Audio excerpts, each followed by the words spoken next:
Welcome. It's good to have you back with us at Somaliland National Television. I'm Mohammed Aden, here to present you the news. Let's take a look at the main stories making headlines. House of Elders resumed the deliberation of penitentiary and educational legislations. Ministry of Environment warns citizens of illegal animal trafficking. France welcomes 150 Iraqi Christians fleeing from the conflict in Iraq.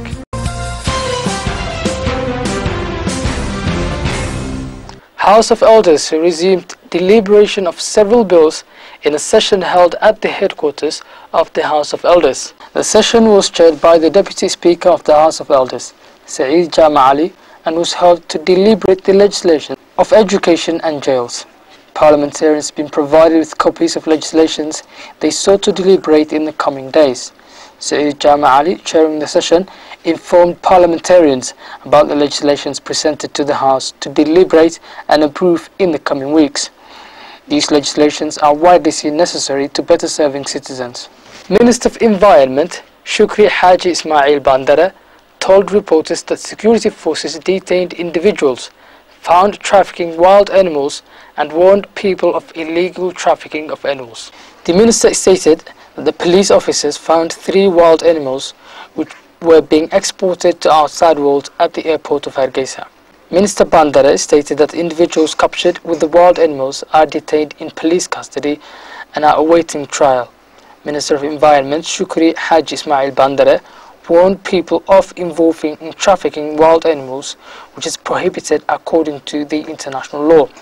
She added that Somaliland's government will put further measures on the illegal trafficking of wild animals and urged citizens to assist with the ongoing steps taken by the government in cracking down all anti-environment activities.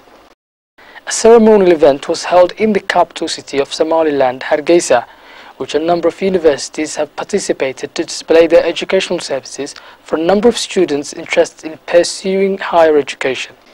This university fair was organized by the Department of Higher Studies at the Ministry of Education and Higher Studies to give chance to all the private universities in the country to represent the quality of their education and the services they have to offer to the students.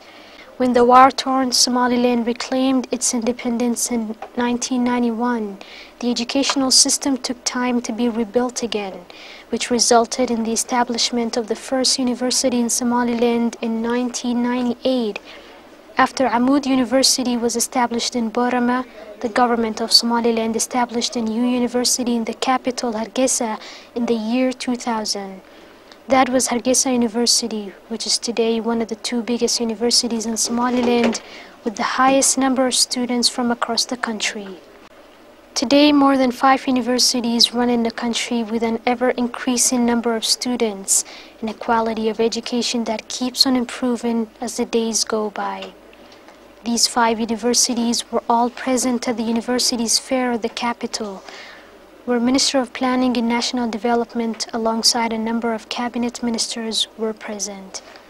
The event also had in attendance officials from organizations who work closely with the Ministry of Education, in addition to the Minister of State for Education and the Director for Higher Studies, who organized the event. Minister of Planning and National Development, while speaking at the opening of the fair, pointed out that it was only 16 years ago when there were no universities running in the country, and that today students in Somaliland have more options to choose from.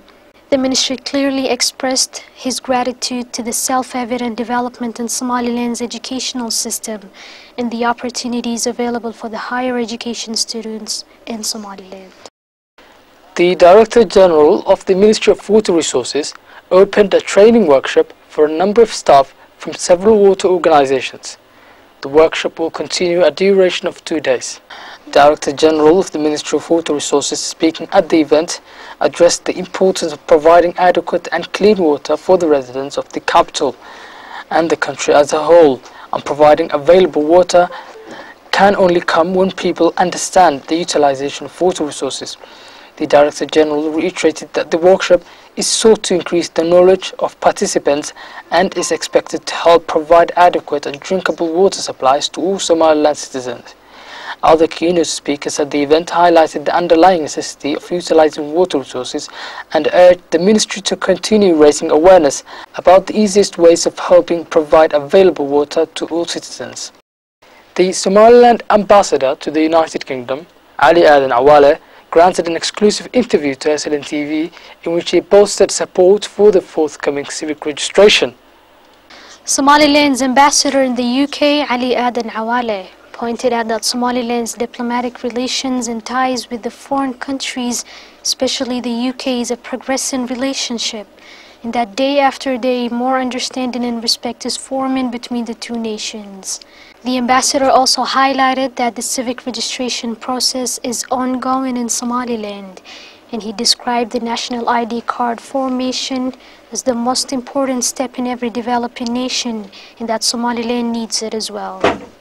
The ambassador urged all Somalilanders to take their part in the developmental process in Somaliland, whether educationally, politically, or health-wise, and to collaborate with the government of Somaliland on reaching a better Somaliland. He also urged all the Somaliland diaspora communities abroad to stand together hand in hand while cooperating with the government of Somaliland in developing our nation and leading it to a better future. A new police station has been constructed in Inaguha village near the border with Ethiopia. Mayor of Salaxley, Ismail Hussein Shine, speaking at the event, stated that the local government of Salaxley took steps in building several police stations to strengthen security of the border area, and that the village needed a police station to serve the security of the border areas. The mayor told attendees at the event that the local government of Salaxley has not received any outside help in building this police station near the border area, and pledged that the local government will continue building similar police stations and posts in the village near the lengthy border with Ethiopia. Deputy Governor of Murudichah region, Rashid Ahmed Mohammed, was also present at the event. He thanked the local government of Salaxley for taking commendable steps in improving the regional security, as well as providing essential services to the residents in the rural areas near the border between Somaliland and Ethiopia. This is the first such a police station built in the border area. You're still watching the English news on Somaliland National Television, the only Somali-speaking channel within English news. And now for the main international headlines in detail.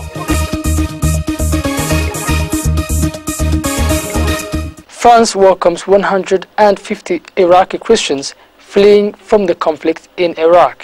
150 Iraqi Christians have arrived in France, where they have been granted political asylum because of the threat of Islamic State. They are the lucky ones. One support group says some 10,000 have applied for visas to the French consulate in Iraqi Kurdistan after being driven from their homes. In Paris, the French Foreign Minister Laurent Fabius met the refugees who have relatives in France or links to the country. They had been flown from Erbil on board a French government plane which had brought humanitarian aid on its outward journey. Many say Christian and Muslims can no longer live together in Iraq. French Muslim groups have denounced ISIL persecution of minorities in Iraq and Syria. The refugees are the second group of Iraqi Christians to be allowed to enter France since the summer. In eastern Ukraine, there has been a series of explosions at an army factory under the control of pro-Russian separatists in Donetsk. In eastern Ukraine, there has been a series of explosions at an army factory under the control of pro-Russian separatists in Donetsk, the former Soviet weapons factory in about 10 kilometers from the city's airport, which is controlled by the Ukrainian army. Rebel sources are quoted as saying a shell hit the factory, but reporters say residents have said on social media that bombings was not the cause. Hours earlier, negotiators at peace talks in Belarus signed a memorandum to create 30 kilometers buffer zone between government troops and separatists, who Kiev says have been reinforced by Russian army and soldiers. Weaponry is being moved back in an attempt to help implement the ceasefire accord agreed earlier this month, which has repeatedly been broken by clashes. Russian media says third convoy carrying humanitarian aid from Russia has arrived in Donetsk, following two other which were sent over the past month without being authorized or checked by Ukrainian authorities. The Russian reporters say Ukrainian authorities and the Red Cross turned down repeated invitations from Moscow to inspect the contents. Kiev has said Ukrainian Guard will not be able to check the latest convoy as they do not control the border crossing. That's all we have for you today. Thank you for joining. You can catch us at the same time tomorrow. Until then, Assalamu alaikum wa rahmatullahi wa barakatuh.